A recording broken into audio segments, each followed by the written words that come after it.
Hello mummy and daddies, welcome to my channel.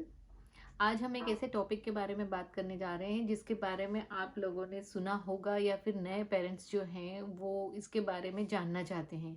बहुत से parents को एक्सपीरियंस भी हुआ होगा उनके बेबीज़ के साथ कि उनके बेबी को कोलिक होगा या बेबी बहुत कर रहे होंगे। तो कोलिक एक कंडीशन है जिसमें बच्चे बहुत रोते हैं और वो बहुत ज़्यादा और बहुत लंबे समय तक रोते। तो आज के इस वीडियो में मैं आपको बताती हूँ कि कोलिक होता क्या है, उसके रीज़न क्या हो सकते हैं, उसके सिम्टम्स क्या हैं और उसको कैसे रिलीव करना है और अपने बेबी को कैसे कंफर्ट करवाना है, ये सब डिस्कस करेंगे। कोलिक एक कंडीशन है जिसमें बच्चे बहुत लंबे समय तक और बहुत ज़्यादा रोते हैं। बच्चा हेल्दी होता है लेकिन फिर भी वो रोता है। बट अभी तक कोलिक का एग्जैक्टली पता नहीं लगा है कि किस वजह से होता है। बट कुछ थ्योरीज ऐसा बताती है कि कोलिक बच्चों के पेट में एक्सेसिव गैस, बहुत ज़्यादा जो गैस बन जाती है उसकी वजह से, या फिर बच्चे का जो डाइजेस्टिव सिस्टम होता है वो बहुत कमज़ोर होता है, तो उसकी वजह से कोलिक का दर्द बच्चों में हो सकता है।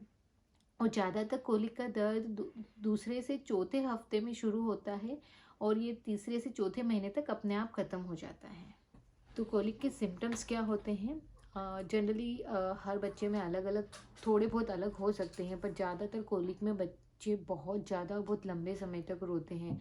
और कोलिक ज़्यादातर बच्चों में जो सिम्टम्स देखे गए हैं वो दोपहर के बाद और शाम को बच्चों में ज़्यादा होता है, क्योंकि उस टाइम में बच्चे बहुत ज़्यादा रोते हैं और बहुत लंबे समय तक रोते हैं और उनको चुप करवाना मुश्किल होता है। और जब बच्चे रोते हैं तब हम देख सकते हैं कि बच्चा बहुत दर्द में है।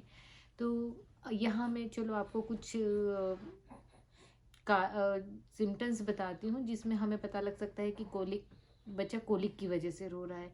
तो जब कोलिक की वजह से रोता है तो उसमें या तो बच्चा अपनी कमर को पूरा ऐसे सिकोड़ लेता है, पीछे से बैक से पूरा ऐसा मुड़ जाता है, अपनी मुट्ठियों को ऐसे बांध के बहुत रोता है।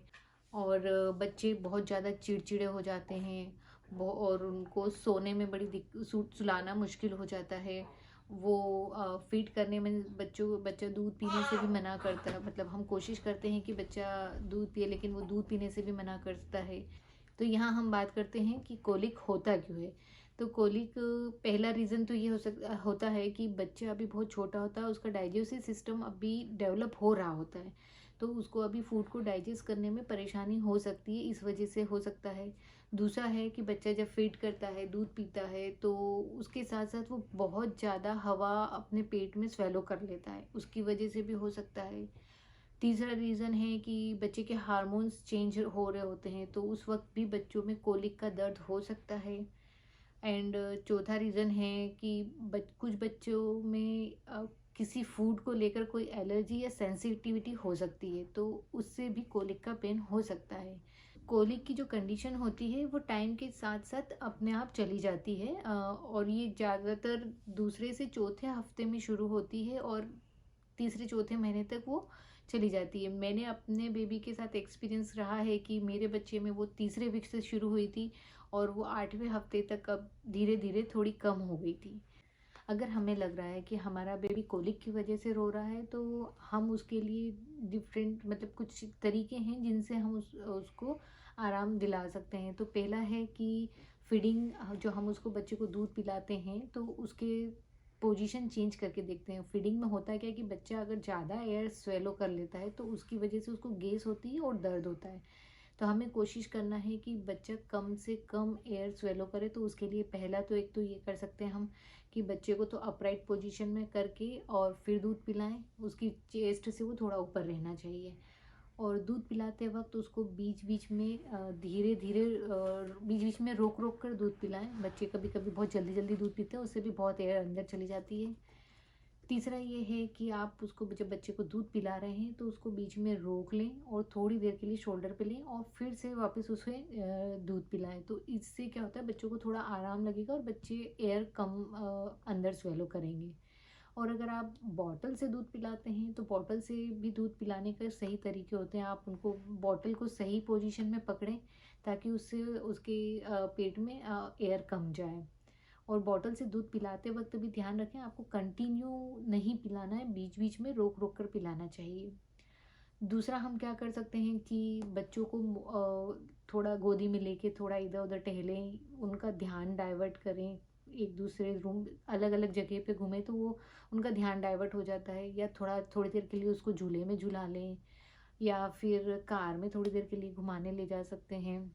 और ये भी हो सकता है कि मॉम सडन मतलब जैसे कि खाने में कुछ चेंजेस आए हों, उसकी वजह से भी कोलिक का पेन बेबीज़ को हो सकता है। या फिर अगर ब्रेस्ट फीड कोई फार्मूला बेबी फार्मूला लेते हैं तो या तो वो फार्मूला उन्हें सूट नहीं कर रहा है, तो आप एक और तरीका ट्राई कर सकते हैं कि आप जो बेबी का रूम होता है वहाँ पर ज़्यादा शोर शराबा ना हो, बाहर की आवाज़ें ना हो। ये और बेबी के लिए आप सॉफ्ट म्यूज़िक अंदर रूम में चला सकते हैं, जैसे वाइट नॉइज़ होती है, उससे भी बच्चों को बड़ा आराम मिलता है। कुछ बेबी को पेट पे गर्म कपड़े की सिकाई करने से भी आराम मिलता है। अच्छा, कुछ लोग बताते हैं कि कुछ हर्बल मेडिसिन होती है, जैसे कि ग्राइप वाटर है, सौंफ का पानी है, या फिर कुछ कोलिक की मेडिसिन होती है, वो भी आती है। वो मैंने अपने बेबी के लिए ट्राई की थी, लेकिन इतना अच्छा आराम नहीं हुआ था। पर मैंने जो दूसरे आपको तरीके बताए हैं उससे काफ़ी अच्छा रिलीफ हुआ था मेरे बेबी को। हो सकता है कि अलग अलग बेबीज़ को अलग अलग चीज़ों से आराम हो, पर आप ट्राई करें, आप सारी चीज़ें ट्राई करके देख सकते हैं कि आपको किस चीज़ से आपके बेबी को आराम हो रहा है। और अगर फिर भी आपका बच्चा 4-5 घंटे से ज़्यादा रो रहा है तो आप उसको अपने डॉक्टर के पास दिखाएं। कोलिक अगर बेबीज़ को होता है तो ये हमारे पेरेंट्स के लिए बड़ा ही चैलेंजिंग हो जाता है। पेरेंट्स बड़े पैनिक भी हो जाते हैं, मेरे साथ भी हुआ है। बच्चों को हैंडल करना मुश्किल हो जाता है, इस सिचुएशन को पेरेंट्स के लिए भी हैंडल करना मुश्किल हो जाता है, लेकिन ये बहुत ही कॉमन है। कॉलिक बच्चों में होना बहुत कॉमन प्रॉब्लम है, ये अपने आप ही ठीक हो जाती है। बट हमें इन कुछ चीज़ों का ध्यान रखना है कि हमें थोड़ा पेशेंस रखना है, बच्चों की फीडिंग में उनकी स्लीपिंग स्टाइल का ध्यान रखना है। और एक चीज़ और ध्यान रखना है कि हमें कोई भी ओवर द काउंटर मेडिसिन अगर हम दे रहे हैं तो पहले अपने डॉक्टर से कंसल्ट ज़रूर करें। मुझे उम्मीद है आपको ये वीडियो पसंद आया होगा, और अगर आपको मेरा ये वीडियो पसंद आया है तो इसे लाइक, सब्सक्राइब एंड शेयर करना ना भूलें। और अगर आपको इससे रिलेटेड कोई भी क्वेश्चन हो तो कमेंट बॉक्स में ज़रूर लिखें।